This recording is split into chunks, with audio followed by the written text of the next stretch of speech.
सर्व अच्युत गोत्रे बंधू आणि भगिनी, त्याचप्रमाणे साधू संतांना दंडवत प्रणाम. आपण सर्वज्ञ श्री चक्रप्रभूंनी या महाराष्ट्रात अवतार घेतल्यानंतर या जीवाकारणे, जीवाच्या हिताकारणे, जीवाच्या भल्याकारणे, अयोग्य जीवाला योग्य करण्यासाठी जे परमेश्वर अनंत लीळा करतात, त्या लीळेतून परमेश्वराने आपल्याला जो समज दिलेला आहे, ज्ञान दिलेलं आहे, बोध दिलेला आहे, ती जाणीव आपल्या जीवनात निर्माण करून ते तत्व आणि सिद्धांत, आचार, विचार प्रणाली आपल्या जीवनात उतरवून परमेश्वराबरोबरच प्रवास करत करत परमेश्वराला प्राप्त करण्याचा आपण प्रयत्न करत आहोत.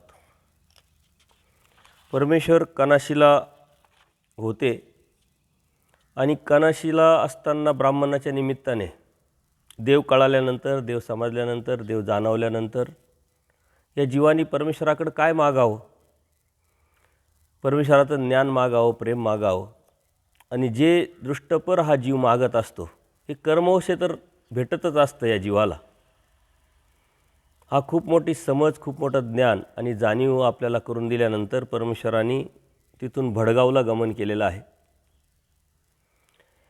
भडगावला गमन करताना वाटेत नदी लागलेली.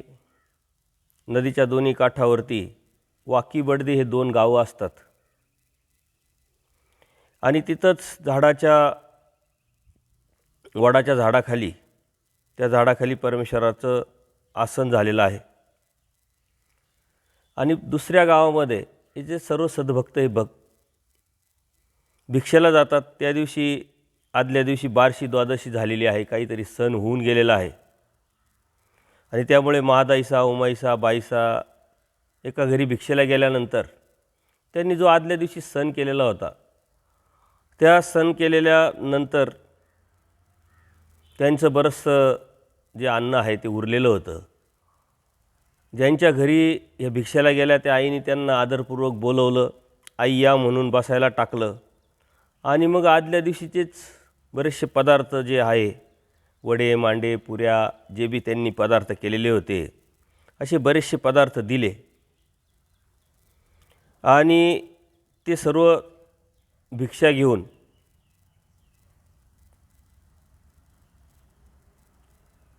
देवाकडे ते येतात. आणि देवाकडे येतानाच देव म्हणतात, महात्म्यांचा कामधेनू पोचल्या म्हटले. कारण आता देवाला सर्व माहीत आहे, भिक्षेला बरेचसे पदार्थ आलेले आहे. त्या झोळ्या घेऊन येत असतानाच देव म्हणतात की हे जे महात्म्यांच्या ज्या कामधेनू आहे पोचल्या. कामधेनू म्हणजे जी बी मनात अपेक्षा आहे, इच्छा आहे, अशा पदार्थ देणारी गाय. आणि भिक्षेला तर त्या गेल्या, परंतु मनात कोणत्या प्रकारची भावना नव्हती, इच्छा नव्हती, परंतु तरीही इच्छित जे मनात कधीतरी योजलेलं असतं ते भिक्षेत त्यांना आलेलं आहे. आणि म्हणून देव त्यांच्या मनाचे एक अंतःकरणातली एक भावना बोलून दाखवतात की महात्म्यांच्या कामधेनू आल्या, म्हणजे जे जे इच्छित पदार्थ आहे ते त्यांना भेटलेले आहे आणि ते आलेले आहे. आणि मग सर्वच ज्या झोळ्या आहे देवाला दृष्टपूत केल्या. त्यांनी झोळीतील अन्न देवाला दाखवल्यानंतर सर्वज्ञाने अन्नाची तर आज रासच लागली, म्हणजे भरपूर अन्न भेटलं तुम्हाला भिक्षेला. आणि मग त्यांनी वस्त्राचा मोठा तुकडा करून सर्व ज्या झोळ्या आहे त्या तिथं ठेवल्या. सर्वज्ञांचं पूजन केलं, धूपारती केली, मंगलारती केल्यानंतर भक्तजनांसहित सर्वांची आरोगणा झालेली आहे, गुळणाविडा झाला आणि मग देव आराम करण्यासाठी जातात. अर्थात परमेश्वराने भिक्षा मागायला लावली, स्वतःही त्यांनी करपात्री भिक्षा केली, स्वतः केलं आणि मग जीवाला सांगितलं. परमेश्वर अनंत जीवाला, अयोग्य जीवाला योग्य करून ज्ञानाला, प्रेमाला पात्र करत असतात. आणि या भिक्षेच्या माध्यमातून अनंत जीव जे आहे, या जीवाची योग्यता वाढावी, पात्रता वाढावी, त्याच्याकडून अहेतुक बुद्धभजन घडावं, ज्ञानाला व प्रेमाला तो पात्र व्हावा, या उद्देशाने अनेक साधक भिक्षा मागत असतात. आणि ती अहेतुक असल्यामुळं, देणाऱ्याचा भाव अहेतुक, घेणाऱ्याचा भाव अहेतुक, त्या भिक्षेतून जे साधक आहे ते पवित्रातलं पवित्र अन्न असल्यामुळं विकार विकल्प स्वभाव याचा त्रास न होता परमेश्वराची साधना करताना, परमेश्वराची प्राप्ती करताना, स्मरण करताना किंवा आचार करताना या भिक्षेच्या अन्नाचा सर्वात जास्त फायदा होत असतो. म्हणून दीक्षा ही भिक्षा असते आणि देवानी ही अप्रत्यक्षरित्या या भिक्षेच्या माध्यमातून 2 जीवांचं भलं केलेलं आहे. जो साधक परमेश्वराला प्राप्त करण्यासाठी परमेश्वरापर्यंत प्राप्तीच्या अनुषंगाने प्रवास करत असतो, त्या साधकाला परमेश्वराने अप्रत्यक्षरित्या आचार करण्याच्या अनुषंगाने त्याला बळ भेटावं आणि जे भिक्षा देतात त्यांची योग्यता वाढावी, असा दुहेरी लाभ ह्या जीवाला परमेश्वराने भिक्षेच्या माध्यमातून करून दिलेला असतो. आणि म्हणून परमेश्वराच्या सन्निधानात जे भक्त आहे, ज्यांना बोध नाही, जे अजून अनुसरले नाही, त्यांनाही परमेश्वर भिक्षेला पाठवतात. अर्थात त्यांची योग्यता वाढावी, आचाराच्या अनुषंगाने बळ यावं आणि त्यातूनच परमेश्वराच्या प्राप्तीच्या अनुषंगाने त्यांचा हा जीवन प्रवास परमेश्वरापर्यंत पोचावा उद्देश ठेवून परमेश्वर सर्वच जीवांना भिक्षेला पाठवतात. त्यानंतर संध्याकाळची वेळ असते. आता परमेश्वर भडगावला पोचलेले आहे. गावाच्या ईशान्येला, नदीच्या उत्तरेला, पूर्वेकडे तोंड करून एक मंदिर आहे, शिवालय.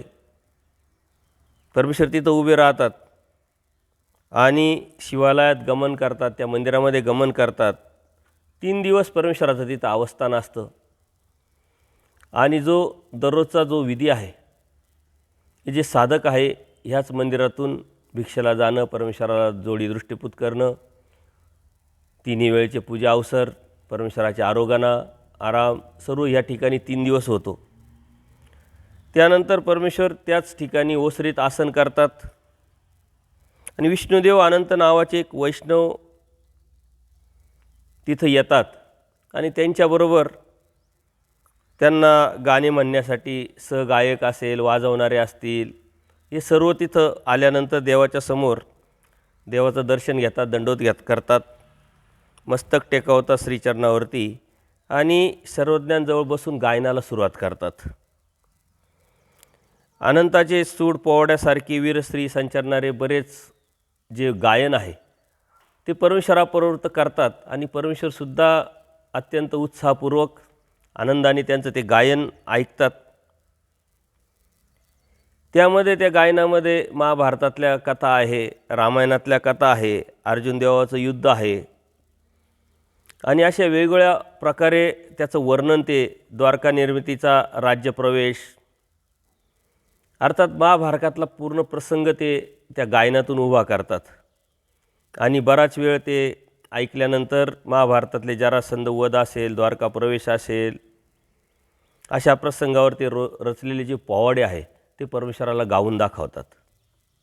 त्यानंतर परमेश्वराकडून ती जाण्याची अनुमती मागतात. देवसुद्धा त्यांना पान सुपारी, एक दाम बायसांना द्यायला लावतात आणि ते अत्यंत प्रसन्नतेने देवाची स्तुती करत, गुणवर्णन करत, सुख समाधानाने ते जातात.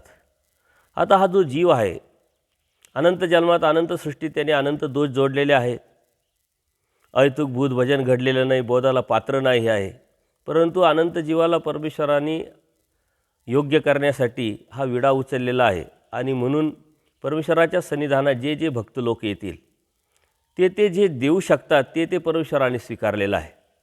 अर्थात अहेतुक परमेश्वराकडे त्यांनी येऊन गायन केलं, ही एक प्रकारची क्रियाच आहे. परमेश्वराने ती स्वीकारली. त्यांना कोणत्याही प्रकारचा दृष्टपर भाव, इच्छा नसतानाही परमेश्वराने त्यांना एक दाम दिलं, जेणेकरून त्याच्यावरती त्यांचं जे घरदार किंवा जबाबदारी चालत होती ती समाजव्यवस्था परमेश्वराने पाळली. अन्नदान हे उत्तम आहे. अहेतुक भूतभजन प्रेमाप्रती, ज्ञानाप्रती, अहेतुक मायापूर भजन प्रेमाप्रती साधन आहे. परंतु हा जीव या भूतभजनापर्यंत आणि अहेतुकपर्यंत लगेच जात नाही. या छोट्या छोट्या क्रियेतूनच हा जीव पुढं जात असतो आणि त्यातूनच त्याची योग्यता वाढत असते.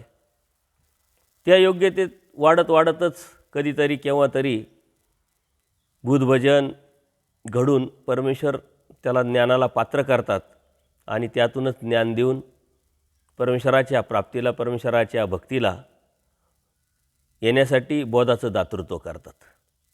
आणि असं परमेश्वराच्या सन्निधानात जे बी येतात ते जे देवगत करतात, यांच्याकडे जे आहे ते परमेश्वर स्वीकारतात आणि अप्रत्यक्षरित्या त्यांना योग्य करतात.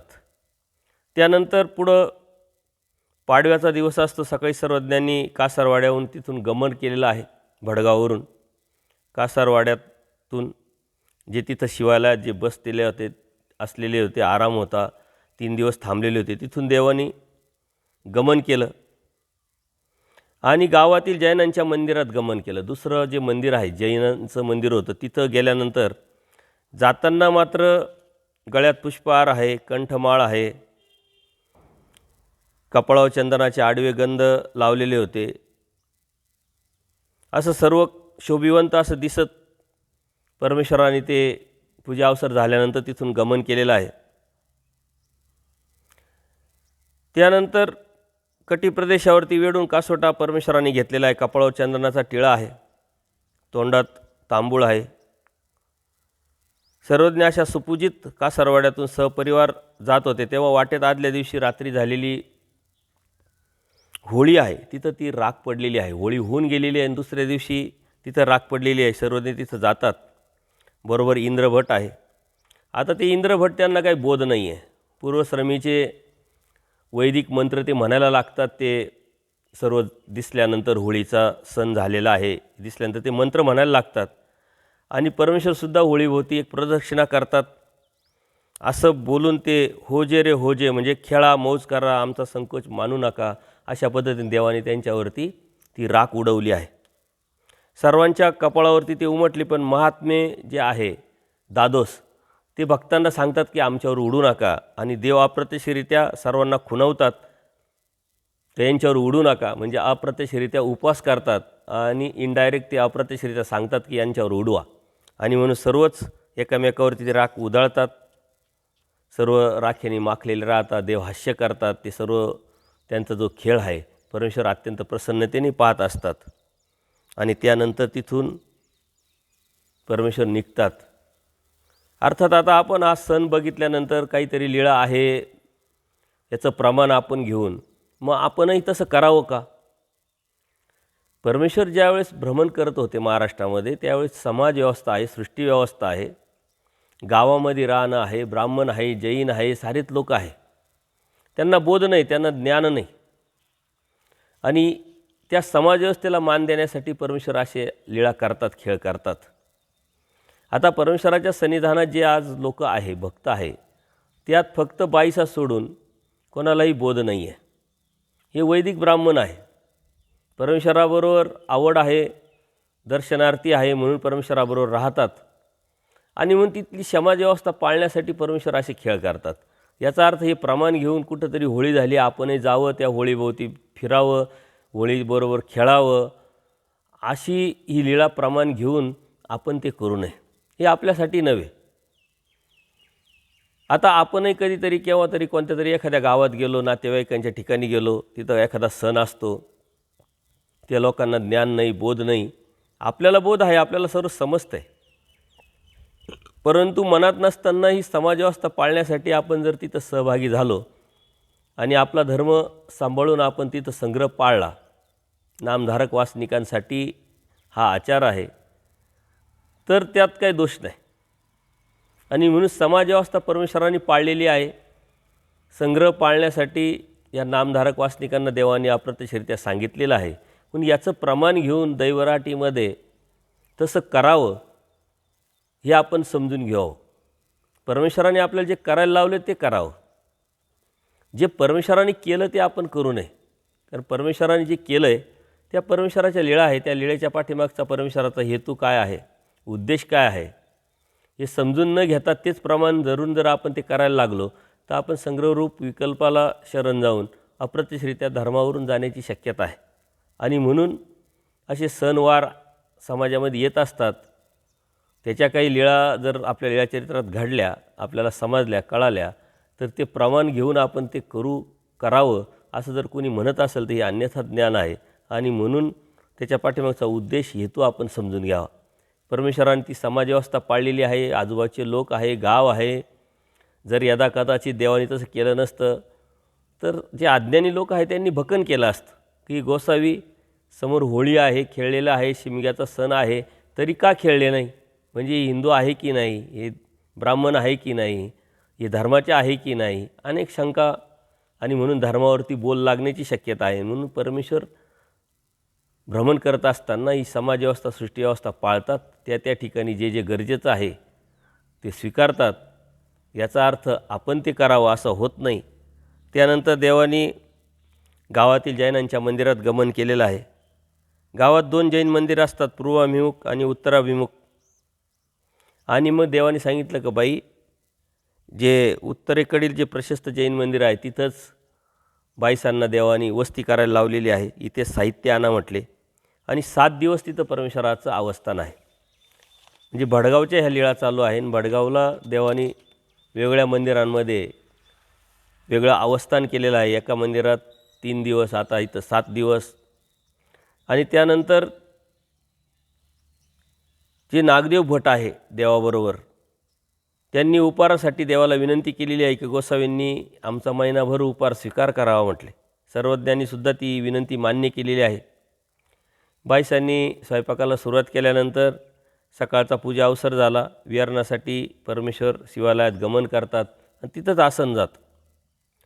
बरोबर नागदेव भट होते. शिवालयात निघताना त्यांना सर्वांना इंद्रिया तुम्ही इथे बसाल, आणि ते इथंच बसायला लावतात आणि देव निघून येतात. त्यांना स्थिती होते. स्थितीचा संचार झाल्यानंतर ते तिथंच बसल्यानंतर देवाने त्यांना इंद्रिया हे प्रसादाचं नाव ठेवलेलं आहे.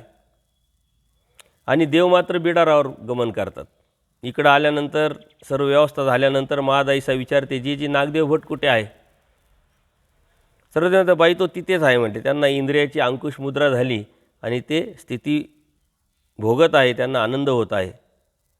आणि महादाईसाने जी आरोग्यासाठी उशीर झाला, त्यांना बोलावं लागेल, मी बोलून आणू का? देव म्हणतात जा तुम्ही बोलून आणा. आणि मग महादाईसा शिवालयात गेल्या. महादाईसा म्हणतात त्यांना की नागदेव भटो तुम्ही इथं बसलात, सर्वज्ञांच्या आरोग्याचा उशीर झाला, तुम्ही इथं अजून कसं काय बसलात, चला. तर ते म्हणतात काय करू रूपाबाई, माझे पायच मला उचलता येत नाही, उठायला जावं तर उठवेना म्हटले. आणि मग महादाईसा त्यांना उठा म्हणतात. ते उठू लागले तर त्यांना उठवेना. मग त्यांना महादाईसांनी आधार दिलेला आहे. हाताला खांद्याला आधार देऊन त्यांना उठवलं आणि ते इकडे यायला लागले.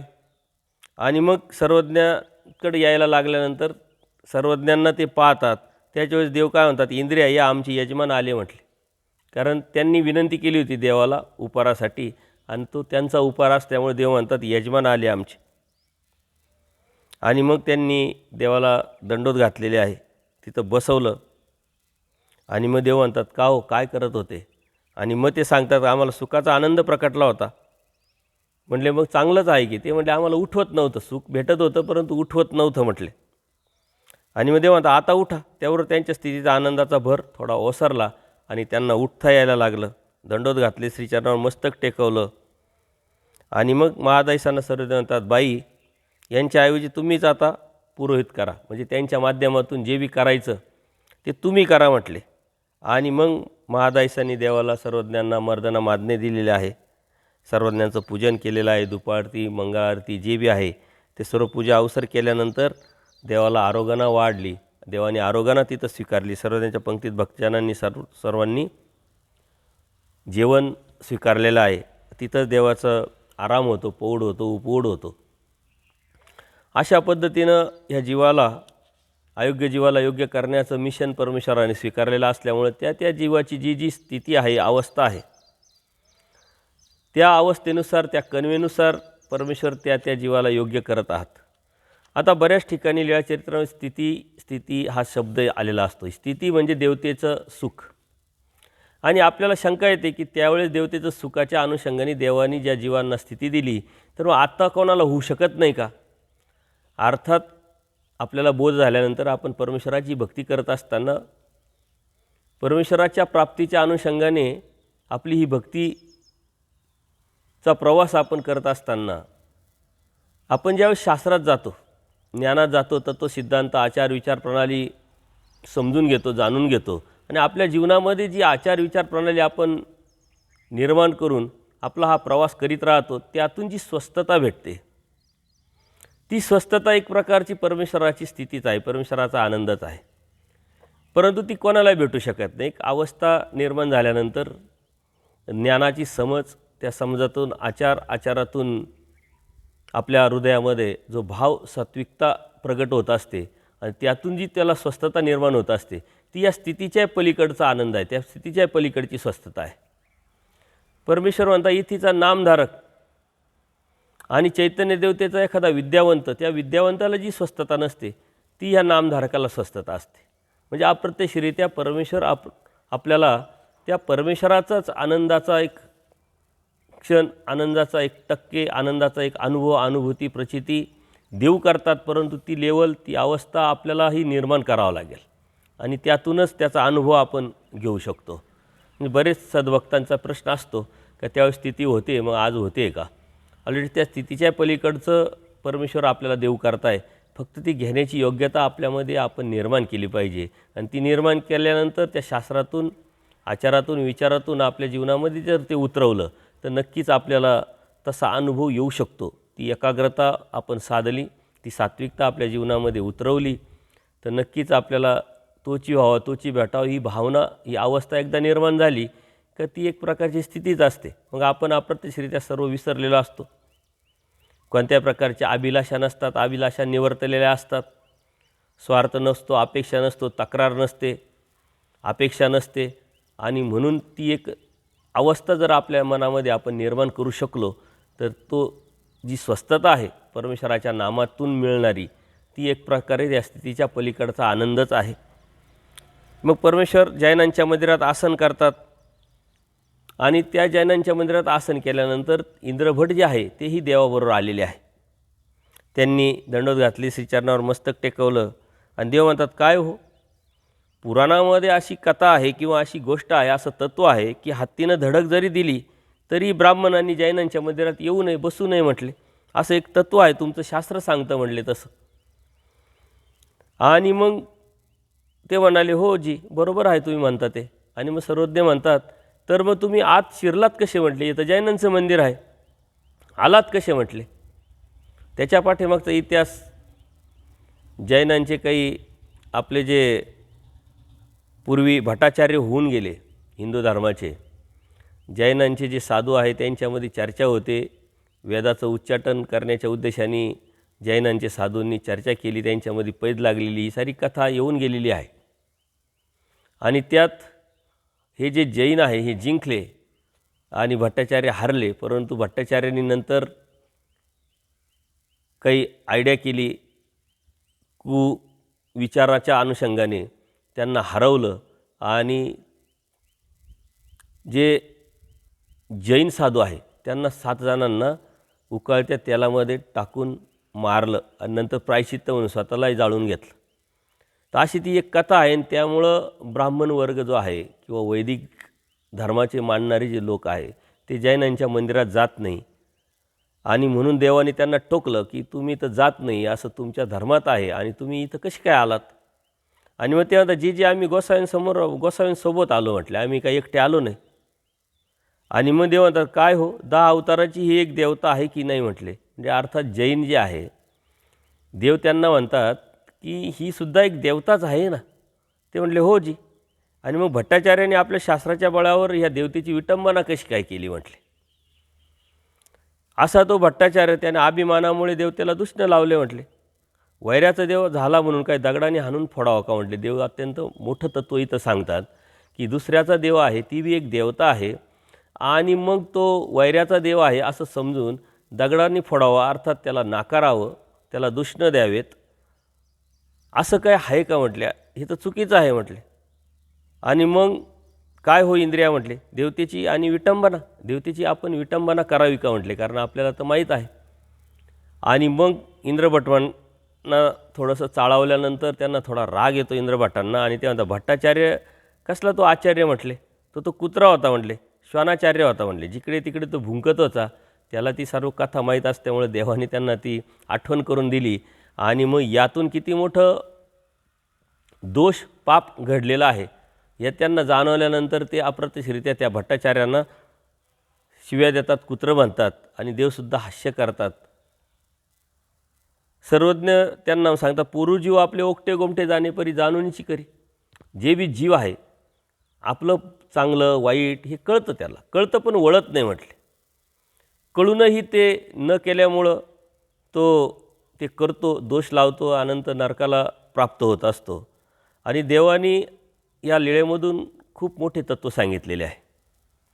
आणि म्हणून जे आपण धर्माच्या अनुषंगाने जैन आहे, बौद्ध आहे, मुस्लिम आहे, असे जे बरेचसे धर्म जे आहे आपण ऐकत असतो, ती जी देवतेची भक्ती करतात, त्या उपासना करतात, तर त्या देवतासुद्धा एक देवताच आहे. 81 कोटी 1.25 देवतेतलाच तो एक भाग आहे. आणि सर्व देवतेचे धर्म आहे. आणि देवतेचे धर्म असल्यामुळं आपणही त्यांची विटंबना, त्यांचा द्वेष किंवा त्यांना नाकारावं म्हणजे अप्रत्यक्षरित्या त्या देवतेची विटंबना केल्यासारखी आहे. आणि म्हणून समभाव आपल्यामध्ये निर्माण झाला पाहिजे, कारण त्यांना बोध नाही आहे. जेव्हा ते बोध होईल तेव्हा त्यांना परमेश्वर ही भक्ती कळेल आणि आपण त्याच्या कितीतरी पुढं आलेलं असल्यामुळं आपली अवस्था, आपली उंची ही कितीतरी मोठी आहे. आणि म्हणून आपण अप्रत्यक्षरित्या त्यांचं विटंबना, अवहेलना, द्वेष करू नये. कारण प्रत्येक जो धर्म आहे ते देवतेचे धर्म आहे आणि त्या देवता आपल्याला परमेश्वराने सांगितलेल्या देवत्यापैकीच आहे. जे ही धर्म आहे आज आपण ऐकतोय, बघतोय, ते धर्म अर्थात अष्टभैरवातील एक भैरवाचे आहे. याचं कारण ते कधी एक होऊ शकत नाही, त्यांचे तत्त्वसिद्धांत एकत्र येऊ शकत नाही. आणि प्रत्येकजण आम्हीच मोठे, आम्हीच श्रेष्ठ म्हणत राहतात. जे अष्टभैरव सांगत असतात की आम्हीच या सृष्टीचे चालनकर्ते आहोत, निर्मिते आहोत, आम्हीच मोठे आहोत, ती भावना अर्थात त्या देवतेमध्येच असल्यामुळे त्यांच्या भक्तांमध्ये बी ती रुजावल्या जाते. आणि म्हणून कोणतेही धर्म एकत्र येत नाही आणि आले तरी ते एकमेकाला चांगलं समजत नाही, म्हणत नाही. परमेश्वराने या इंद्र भट्टाच्या माध्यमातून हे सांगितलं आहे की जे भट्टाचार्यांनी त्या देवतेची विटंबना केली, अवहेलना केली, त्यांना हरवलं आणि किती मोठ्या नरकाला पात्र झाले, ती बी एक देवताच होती, ती कुठं परकी होती. आणि म्हणून त्या देवतेची विटंबना त्यांनी करावी का?